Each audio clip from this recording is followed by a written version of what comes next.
Hello ನಮಸ್ಕಾರ ಎಲ್ಲರಿಗೂ welcome to my channel. ಇವತ್ತು ನಾನು ನನ್ನ ಚಾನಲಲ್ಲಿ ಮಾಡ್ತಾ ಇರೋ ರೆಸಿಪಿ ನೀವು ನೋಡ್ತಾ ಇದ್ದರೆ ಗೊತ್ತಾಗ್ತಿರ್ಬೋದು ಇದೇನು ಅಂತ. ಇದು ಬಂದು ರಾಗಿಯ ಹಲ್ವಾ ಅಥವಾ ರಾಗಿ ಕಿಲ್ಸ ಅಂತ ಕರೀತಾರೆ. ತುಂಬ ಚೆನ್ನಾಗಿರುತ್ತೆ, ತುಂಬ ಸಾಂಪ್ರದಾಯಿಕ ಸ್ವೀಟ್ ಅಂತಲೇ ಹೇಳ್ಬೋದು. ಇದನ್ನು ಮಾಡೋದು ಕೂಡ ಈಸಿನೇ. ನಾನು ಕೂಡ ಫಸ್ಟ್ ಟೈಮೇ ಮಾಡಿದ್ದು, ಬಟ್ ಪರ್ಫೆಕ್ಟಾಗಿ ಬಂತು, ಹದ ಕರೆಕ್ಟಾಗಿ ಬಂತು. ಇದನ್ನು ನಾನು ಯಾವ ಥರ ಮಾಡಿದೆ ಅಂದರೆ, ನಾನು ರಾತ್ರಿಯೇ 1 ಕಪ್ ರಾಗಿನ ನೆನೆಸ್ಕೊಂಡು ಇಟ್ಕೊಂಡಿದ್ದೆ. ಒಂದು 8 ಅವರ್ ನೆನೆಸ್ಬೇಕು. ನೆನೆಸಿಟ್ಕೊಂಡಿರೋ ರಾಗಿಗೆ ಸ್ವಲ್ಪ ನಾನು 1 ಕಪ್ಪಷ್ಟು ತೆಂಗಿನಕಾಯಿನೂ ಕೂಡ ತೊಗೊಂಡಿದ್ದೀನಿ. ಈಗ ನೆನೆಸಿರೋ ರಾಗಿನ ನಾನು ಒಂದು ಮಿಕ್ಸಿ ಜಾರ್ಗೆ ಹಾಕೋತಾ ಇದ್ದೀನಿ.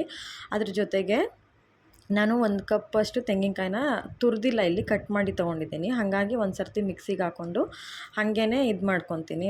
ಒಂದು ಸಲ 2 ಸಲ ಹಿಂಗೆ ಗ್ರೈಂಡ್ ಮಾಡಿಕೊಂಡ್ರೆ ಅದು ತುರಿದ ಥರ ಆಗುತ್ತೆ. ಅದ್ರ ಜೊತೆಗೆ ಸ್ವಲ್ಪ ಏಲಕ್ಕಿನೂ ಕೂಡ ಹಾಕ್ಕೊತಾ ಇದ್ದೀನಿ. ಇವಾಗ ನಾನು ಡ್ರೈ ಆಗಿ ಹಾಗೇ ಒಂದು ಸರ್ತಿ ರುಬ್ಬಿಸ್ಕೊತೀನಿ. ಆಮೇಲೆ ನಾನು ಇದಕ್ಕೆ ನೀರು ಹಾಕ್ಕೊತೀನಿ. ನೋಡ್ತಾ ಇರ್ಬೋದು, ಒಂದು ಸರ್ತಿ ಹಂಗೆ ಮಾಡ್ಕೊಂಡಿದ್ದೀನಿ. ಇವಾಗ ನಾನು ಇದಕ್ಕೆ ನೀರು ಹಾಕ್ಕೊಂಡು ಹಾಲನ್ನ ತೆಗಿತೀನಿ. ನಾನು ಮೊದಲನೇ ಸಲಿಗೆ 1 ಕಪ್ಪಷ್ಟು ನೀರು ಹಾಕ್ಕೊಂಡು ಒಂದು ಪಾತ್ರೆಗೆ ಸ್ಟ್ರೈನರ್ ಇಟ್ಕೊಂಡು ನಾನು ತಗೋತಾ ಇದ್ದೀನಿ. ಕೆಲವರು ಬಟ್ಟೆನಲ್ಲೂ ಕೂಡ ತೆಗಿತಾರೆ. ನಾನು ಸ್ಟ್ರೈನರಲ್ಲೇ ಸಾಕು ಅಂತ ಸ್ಟ್ರೈನರಲ್ಲೇ ಮಾಡಿದೆ. ಬಟ್ ಏನು ತರಿಯೆಲ್ಲ ಏನು ಜಾಸ್ತಿ ಬೀಳಲಿಲ್ಲ. ಬಿದ್ದರೂ ಕೂಡ ಏನು ತೊಂದರೆ ಇಲ್ಲ, ಕೆಳಗಿರುತ್ತೆ ಅದು. ಅದನ್ನು ಬೇಕಾದರೆ ನಾವು ಲಾಸ್ಟಿಗೆ ಹೆಂಗೂ ಬೇರೆ ಪಾತ್ರೆಗೆ ಟ್ರಾನ್ಸ್ಫರ್ ಮಾಡ್ಕೊತೀವಲ್ಲ, ಆಗ ಕಾಫಿ ಇದು ಸ್ಟ್ರೈನರ್ ಇರುತ್ತಲ್ಲ ನೋಡಿ, ಅದರಲ್ಲಿ ಸ್ಟ್ರೈನ್ ಮಾಡಿಕೊಂಡ್ರೂ ಆಗುತ್ತೆ. ರಾಗಿದೇನು ತರಿ ಜಾಸ್ತಿ ಬೀಳಲ್ಲ. ಈಗ ನಾನು ಇದನ್ನು 3 ಸಲ ಈ ಥರ ಮಾಡ್ಕೊತಾ ಇದ್ದೀನಿ. ಹಾಲನ್ನ ತೆಗಿತೀನಿ 3 ಸರ್ತಿ ಮಿಕ್ಸಿಲಿ. ನಾನು 1 ಕಪ್ ರಾಗಿಗೆ ಒಂದು 6 ಕಪ್ಪಷ್ಟು ಬರ್ಬೋದು ರಾಗಿ ಹಾಲು. 3 ಟೈಮ್ಸು ತಗೊಂಡ್ರೆ ಸಾಕಾಗುತ್ತೆ, ಕರೆಕ್ಟಾಗಿರುತ್ತೆ ಕ್ವಾಂಟಿಟಿ. ನಾವು ಅದಕ್ಕೆ ಬೆಲ್ಲನೂ ಕೂಡ ಈಕ್ವಲ್ ಕ್ವಾಂಟಿಟಿಲೇ 1 ಕಪ್ಪಷ್ಟು ಹಾಕ್ಕೊಂಡ್ರೆ ಸಾಕಾಗುತ್ತೆ. ಇವಾಗ ನೋಡ್ತಾ ಇರ್ಬೋದು, ಇದು ನಾನು ಈಗ 3rd ಟೈಮ್ ತೆಗಿತಾ ಇದ್ದೀನಿ. ಇವಾಗ ತೆಗೆದಾಯಿತು. ಇವಾಗ ಇಷ್ಟು ತರಿ ಉಳ್ಕೊಳ್ಳುತ್ತೆ ಈ ಥರ. ಫುಲ್ ಇದರಲ್ಲಿರೋ ಹಾಲಿನ ಅಂಶ ಎಲ್ಲ ತಗೊಂಡಿದ್ದೀವಿ. ಇವಾಗ ಇಷ್ಟು ಹಾಲು ಬಂದಿದೆ. ಇವಾಗ ನಾನು ಇದನ್ನು ಹೇಳಿದ್ನಲ್ಲ, ಹಾಗೆ ತಳದಲ್ಲಿರೋದನ್ನ ಬೇಕಿದ್ದರೆ ಸೋಸ್ಕೊಬೋದು ಕಾಫಿ ಜಾಲರಿನಲ್ಲಿ. ಇವಾಗ ನಾನು 1 ಕಪ್ಪಷ್ಟು ಬೆಲ್ಲಕ್ಕೆ ಸ್ವಲ್ಪ ನೀರು ಹಾಕಿ ಕರಗಿಸ್ಕೊತಾ ಇದ್ದೀನಿ. ಬೆಲ್ಲದ ಪುಡಿ ಆದರೆ ಡೈರೆಕ್ಟಾಗಿ ರಾಗಿ ಹಾಲ್ಗೆ ಮಿಕ್ಸ್ ಮಾಡಿಕೊಂಡು ಮಾಡ್ಕೋಬೋದು. ನಾನು ಬೆಲ್ಲ ಸ್ವಲ್ಪ ಕಸ ಅಥವಾ ಕಲ್ಲು ಏನಾದರೂ ಇರುತ್ತೆ ಅಂತ ಈ ಥರ ಕರಗಿಸ್ಕೊತಾ ಇದ್ದೀನಿ. ಕರಗಿಸ್ಕೊಂಡು ಸೈಡಿಗೆ ತೆಗೆದಿಟ್ಕೊಂಡು ಇವಾಗ ನೋಡ್ತಾ ಇರ್ಬೋದು, ನಾನು ಹಾಲನ್ನ ಸ್ವಲ್ಪ ದಪ್ಪ ತಳ ಇರೋ ಪಾತ್ರೆಗೆ ಹಾಕ್ಕೊಂಡಿದ್ದೀನಿ. ಅಂದರೆ ತಳ ಹತ್ತಬಾರ್ದು ಅನ್ನೋ ಒಂದು ಕಾರಣಕ್ಕೆ ದಪ್ಪ ತಳ ಇರೋ ಪಾತ್ರೆಗೆ ಹಾಕ್ಕೋಬೇಕು. ಇವಾಗ ಹಾಕ್ಕೊಂಡು ನಾನು ಕರಗಿಸಿಟ್ಕೊಂಡಿದ್ನಲ್ಲ ಬೆಲ್ಲ, ಅದನ್ನು ಕೂಡ ಒಂದು ಕಾಫಿ ಇದು ಸ್ಟ್ರೈನರ್ ಇರುತ್ತಲ್ಲ ಅದರಲ್ಲಿ ಸ್ಟ್ರೈನ್ ಮಾಡ್ಕೋತಾ ಇದ್ದೀನಿ. ಕಸ ಏನಾದರೂ ಇದ್ದರೆ ಹೋಗಲಿ ಅಂತ ಹಾಕ್ಕೊಂಡು ಚೆನ್ನಾಗಿ ಮಿಕ್ಸ್ ಮಾಡ್ಕೋಬೇಕು. ಇವಾಗ ನಾವು ಬೆಲ್ಲದ ನೀರೆಲ್ಲ ಹಾಕಿದ್ಮೇಲೆ ಒಂದು ಸರ್ತಿ ಚೆನ್ನಾಗಿ ಮಿಕ್ಸ್ ಮಾಡಿಕೊಂಡು ಕೈ ಆಡ್ಸೋಕ್ಕೆ ಸ್ಟಾರ್ಟ್ ಮಾಡಬೇಕು. ನಾನು ಮೀಡಿಯಮ್ ಫ್ಲೇಮಲ್ಲೇ ಮಾಡ್ಕೋತಾ ಇದ್ದೀನಿ. ಹೈ ಫ್ಲೇಮ್ ಏನು ಇಟ್ಟಿಲ್ಲ, ಒಂದು ಮೀಡಿಯಮ್ ಫ್ಲೇಮ್, ಲೋ ಫ್ಲೇಮು ಅಲ್ಲ.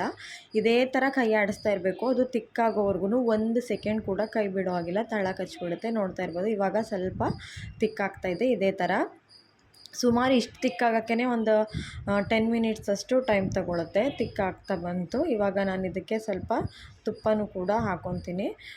ತುಪ್ಪ ಎಷ್ಟು ಬೇಕೋ ಅಷ್ಟನ್ನು ಸೇರಿಸ್ಕೋಬೋದು. ನಾನಿಲ್ಲಿ 1 ಸ್ಪೂನು 2 ಸ್ಪೂನಷ್ಟು ತುಪ್ಪನ ಹಾಕ್ಕೊತಾ ಇದ್ದೀನಿ. ತುಪ್ಪನೂ ಹಾಕ್ಕೊಂಡು ಚೆನ್ನಾಗಿ ಒಂದು ಸಲ ಮಿಕ್ಸ್ ಮಾಡ್ಕೊಳ್ಳೋಣ. ಇನ್ನೂ ಸ್ವಲ್ಪ ಅದ್ರದ್ದು ಹಸಿ ವಾಸನೆ ಎಲ್ಲ ಹೋಗೋವರೆಗೂ ನಾವು ನೀಟಾಗಿ ತಿರುಗಿಸ್ಕೊತಾ ಇರಬೇಕು.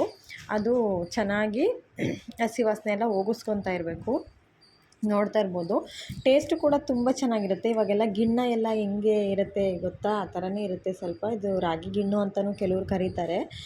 ತುಂಬ ಸಾಫ್ಟಾಗಿ ಚೆನ್ನಾಗಿರುತ್ತೆ. ಇವಾಗ ಆಲ್ಮೋಸ್ಟ್ ಆಯಿತು ನೋಡಿ.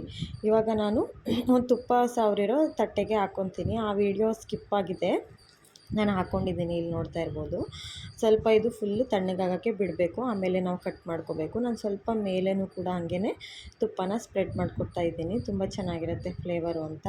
ನಾನೀಗ ಫುಲ್ಲು ತಣ್ಣಗಾದ್ಮೇಲೆ ಇದನ್ನು ಕಟ್ ಮಾಡಿ ಕೂಡ ತೋರಿಸ್ತೀನಿ ಎಷ್ಟು ಪರ್ಫೆಕ್ಟಾಗಿ ಬಂದಿದೆ ಅಂತ. ಇವಾಗ ನಾನು ಕಟ್ ಮಾಡ್ತಾ ಇದ್ದೀನಿ. ನೋಡ್ತಾ ಇರ್ಬೋದು, ತುಂಬ ಚೆನ್ನಾಗಿ ಬಂತು, ಒಂದು ಚೂರು ಅಂಟ್ತಾ ಇಲ್ಲ. ನಾನು ಕೂಡ ಮೊದಲನೇ ಸಲ ಮಾಡಿದ್ದು, ಬಟ್ ಪರ್ಫೆಕ್ಟಾಗೇ ಬಂತು. ಯಾರು ಕೂಡ ಟ್ರೈ ಮಾಡ್ಬೋದು ಇದೇ ಥರ ಪ್ರೊಸೀಜರಲ್ಲಿ. ತುಂಬ ಚೆನ್ನಾಗಿರುತ್ತೆ. ಇದರ ಟೆಕ್ಸ್ಚರ್ ಎಲ್ಲ ಬಂದು ಜೆಲ್ಲಿ ಥರ ಇರುತ್ತೆ. ತುಂಬ ಚೆನ್ನಾಗಿರುತ್ತೆ ತಿನ್ನೋಕ್ಕೆ, ಟೇಸ್ಟು ಕೂಡ.